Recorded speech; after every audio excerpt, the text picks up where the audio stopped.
So today I made a lava lamp, and here's how. So the materials I need was a water bottle, water, oil, food coloring, and an Alka-Seltzer. So the steps was to pour water in a water bottle halfway, add oil, then 4 drops of food coloring, divide the Alka-Seltzer into 4 pieces, and put them in by one.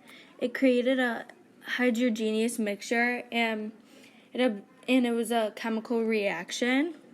So some observations was the food coloring would sink to the bottom after the Alka-Seltzer wore off. We would add another piece of the food coloring would rise again. And adding the Alka-Seltzer, the food coloring started to rise and mix with the oil and water. And the food coloring sank to the bottom when we added it. And oil separated on top of the water, and that created a suspension. And the water is less dense than the oil, so the oil rises. So on this side, you can see that the oil and the water are creating a heterogeneous mixture because it started separating. And when the Alka-Seltzer was added to the chemical reaction, the bubbles started forming and floating in the oil. Right here, if you can see, there's little bubbles in between in the oil.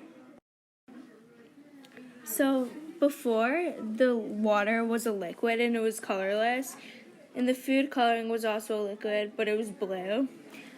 But then during, the oil was sitting on top of the water because the oil has a smaller dent than the water. You can see right here. And then some of the water has turned into less dense bubbles.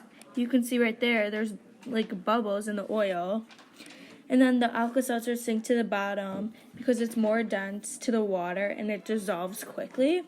And then after the bottom of the water turned all blue and the top of the oil there are spots of blue with openings. If you can see, there's like tiny little bubbles right there. And there were a lot of leftover bubbles.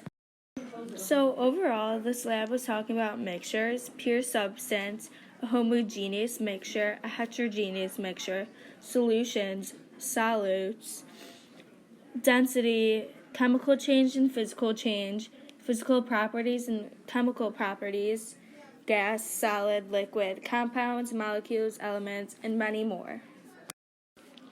And that's how I made a lava lamp.